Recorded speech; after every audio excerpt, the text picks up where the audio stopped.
ليمون مغسول على فكرة.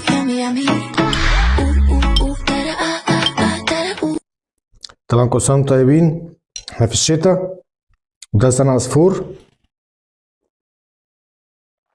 هنكمل الفيديو بس ناخد معلقتين عشان نعرف نتكلم على رواقه. كنت عايز اسألك على حاجة بالنسبة لشوربة لسان العصفور بالليمون. شوربة لسان العصفور بالليمون هي فعلا بتريح جسمك ولا بتوهمك؟ هقولك على حقيقة في الموضوع ده ممكن تغير مفهومك عنها. عمرك سألت نفسك ان اول حاجة احنا بنفكر فيها واحنا تعبانين ليه شوربة لسان عصفور بالليمون؟ ناس كتير بتعتبرها أكلة خفيفة، لكن الحقيقة إن التركيبة دي بتشتغل على أكتر من حاجة في نظام جسمك في نفس الوقت مع بعض، وسبحان الله. أول حاجة شوربة لسان العصفور بتدي للجسم بتاعك سوائل وبتعوض جفاف وأملاح وتوازن ونشويات خفيفة وطاقة بدون إجهاد. ركز في طاقة بدون إجهاد وارجع للفيديو بتاعي اللي كنا عاملينه عن موضوع مشروبات الطاقة. طيب بالنسبة للليمون اللي موجود فيها دي بتديك يا سيدي الفاضل فيتامين سي وبتحسس امتصاص الحديد في جسمك وبتدعم المناعة وبتنشط الهضم عندك. شفت؟ طيب اسمع المفاجأة في اللي هقوله ده.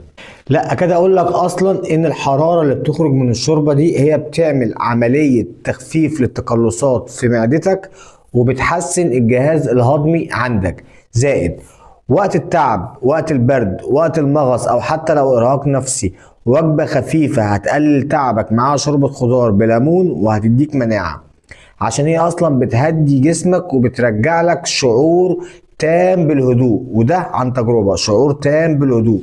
زائد ازيدك من الشعر بيت، ركز معايا في النقطة دي. لسان عصفور بليمون ملح خفيف بدون دهون كتيرة، تنفع للعشاء او بعد يوم مجهد او حتى بالليل. الخلاصة مش كل اكل بسيط مريح، بس احيانا ابسط حاجة بتبقى اذكى اختيار.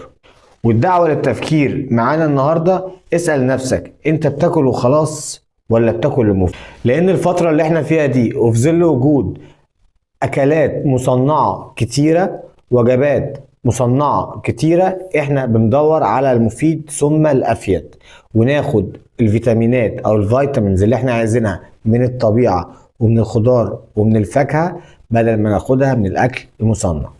اشوفكم في فيديو جديد. لو الفيديو عجبك اتمنى تعمل لايك وشير للاستفادة، والاشتراك ده على حسب انت عايزنا نكمل ولا مكملش، واحنا مش هنكبر غير بيك.